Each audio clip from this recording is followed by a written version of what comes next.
Hey there y'all, it's been a while, so I figured I'd make an update video on my RAV4. It's actually sunny for once, but it's very humid outside, so it's miserable to be out here filming this video. But for a variety of reasons, including that it's been a while and something else, I figured that now was a great time to make a video.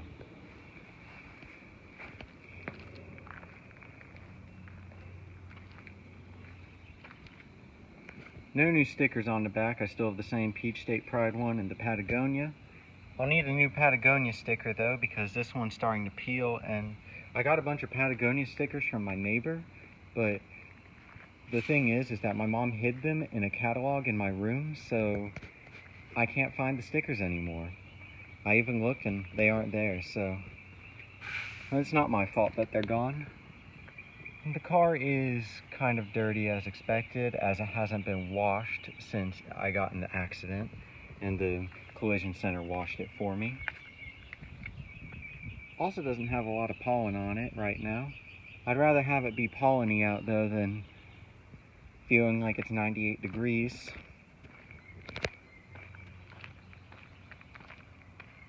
So before I get inside and start it up, I'd like to show the most important update of all, and it's right here in the reflection.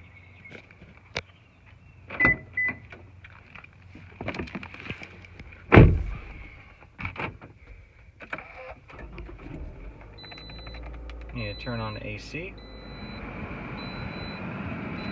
I have 70,157 miles on here, and I hit 70,000 miles on May 19th, so I've only put 307 miles on it since in a couple weeks. And I'm also going to be having an oil change tomorrow, because right after my last update video in mid-March, on March 23rd, I had an oil change at 67,059 miles. So my dad and I just scheduled an appointment for it tomorrow, so it's going to be going in for that. And the mileage isn't as much as it used to be, because I'm not doing my 250 mile drive each weekend anymore, and a lot of times the only places I'm really going in my day are to work, which is a 15-mile round trip, and maybe to a store or something, which may only be like a 6 or 7 mile round trip. So my driving isn't as much as it used to be, and while I really want to see other people from school, from high school over the summer, I don't know if I'll be able to right now, because my work schedule has me working in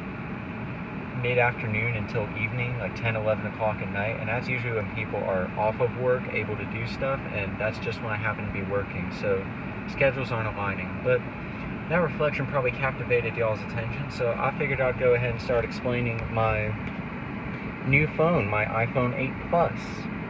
So basically, as y'all know, my LG G5, while the recording quality on it looked pretty good, like it looks probably like this does right now to me, it had some problems with it. For instance, one of the videos that I posted that's become surprisingly popular was of the camera breaking on it a few months after I got it. And I mean, I went to Sprint, I got a new camera and everything was fine, but that was kind of disappointing to happen on a phone, because my Red HTC phone, which was in some of my older videos that I recorded with, that phone, I was so much harder on it and had no problems with it at all. Like, I had no case on it for the last 8-9 months or so that I had it, and it was completely fine. It had some cracks and some dings on it, but it was a much better phone than that LG was. And like early 2017, my fingerprint scanner broke. My parents had a weird echo whenever they tried to call me. My phone would echo weird on their end. There was just a whole lot of stuff going on with that phone, and basically I was always an Android person. I was like, you know, I like Androids, they're different than iPhones, they're cheaper, I can do some special things with them I don't think I can do with iPhones. And then basically some change started to happen when one of my good friends, who was the one that got me really into Android in the first place, because back when I got that red phone in 2014, I was deciding between that and an iPhone 5C, and I decided on the HTC One, which is a really good phone, and I ended up staying on an Android track since. Like, if the HTC 10, or whatever it was called, I don't really pay attention to Android phones anymore, of the time in 2016 was out with Sprint, I would have gotten that as my phone instead of the LG.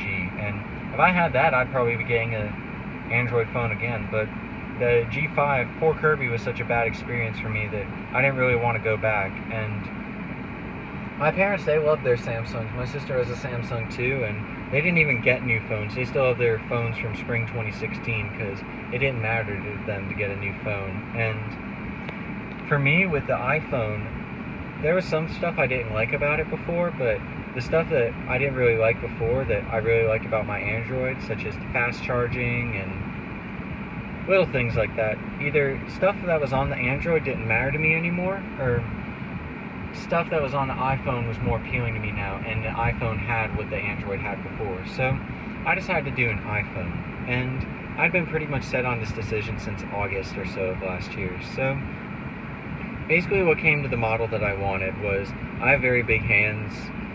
Commenters still go on my old videos from a few years ago and say I have womanly hands that are very big, and first of all, thank you, and second of all, that's why I couldn't probably deal with just a regular 8. A regular 8 would be cheaper, but that would still be way too small for me. And the 10, it's a bigger display than the 8 Plus, but the phone itself is tiny. It's probably smaller than my pink phone, the G5, which is a 5.3-inch display.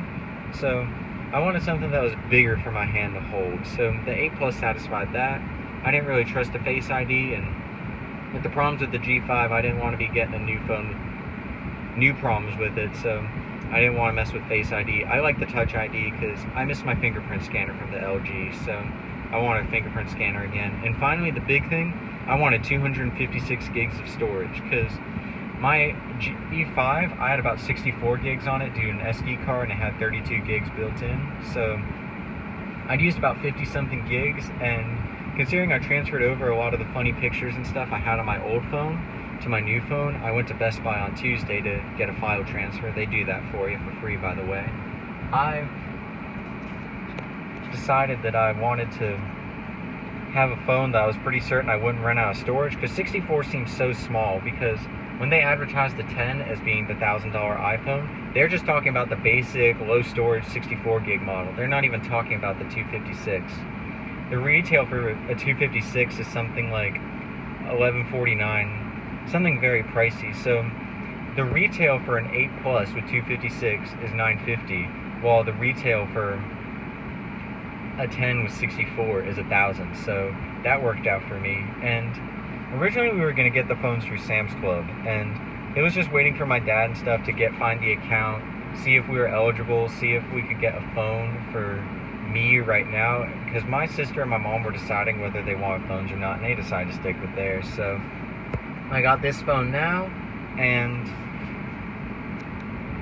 now that I have, and then finally on Memorial Day, my dad and I were going to Sam's Club. We were going to get the phone because Sam's Club said they had some stuff about getting me a good deal, but my mom seemed interested in the deal, but it didn't seem like a good deal because the payment was still going to be $950 after 2 years, and I didn't want that. So we decided to go on to Best Buy. My dad was thinking it's going to be more expensive because Sam's Club closed early on Memorial Day without notice, and that was really lucky for me because I was able to, not only did they have the 8 Plus 256 gig in stock, and they had a nice case too, but I'm able to get it for $200 off. So after 2 years, I'm only going to pay $750 instead of $950, and that's really nice. And I'm going to show it, the phone more real quick in the mirror. So it's I have this teal LifeProof case with some, it's because of the camera. It has these pink accents on the side, and I really like it. And I got the gold color.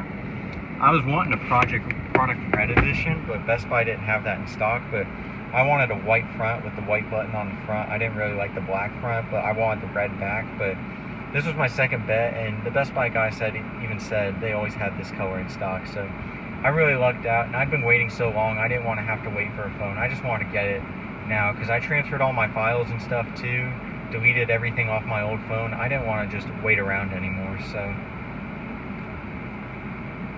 that's that story. And I've had it since Monday evening, like I said, and I've really enjoyed it so far. A couple things I've noticed are that the Snapchat camera is better, but like with the photo camera, I haven't really noticed much of a difference right now. Like there's portrait mode, I can mess with it, but I don't take many pictures. But when I've just taken a quick picture, it seems about the same as my old G5. It's just something I'll have to mess with. And involving the case, I got a LifeProof, like I said, and I even got a deal on the LifeProof. It was like $67 and they retail for $90, so It's still a lot more expensive than other cases, but for LifeProof, that's a pretty good value, especially because it was like a waterproof case and it was the color I wanted for a case too. So it was just a really lucky scenario, all that was for me. And this is also the first big thing I'm paying for too. I've paid for my Pandora each month, but this phone is going to be the first thing I'm paying for. My parents are still going to pay the cell data, but for the phone itself, I offered to pay for it. So I'm really excited because this will be just more growing up more with learning about what I have to pay. And also about this phone too is with the LifeProof case, the jack for the headphone / charging port, it always feels like it's going to break off. I'm so worried it's going to break off because I pull it out and it flaps really loose, and I push it back in and it's like so hard to clip back in. I'm afraid it's going to break the case. Like, I'm afraid it's going to break within like a month. But I have a warranty, but that shouldn't be happening on this case. I'm just saying that right now. That charging port needs to be better. But yeah, other stuff with my life. I finished college. My first year of college. It ended really well. I only have 2.5 more years because I'm supposed to be graduating in December 2020, so I'm on a 3.5 year plan instead of 4. My sister's Rogue has a good bit over 100,000 miles now. She drives a lot more than I do because of where she works. My mom has probably about 23,000 miles on her CRV. Dad has 40-something thousand on the XB. Y'all just saw the RAV. RAV hasn't been cleaned inside in a very long time, so I'll definitely need to do that. Nothing's broken with any of the cars. Everything's been going really well.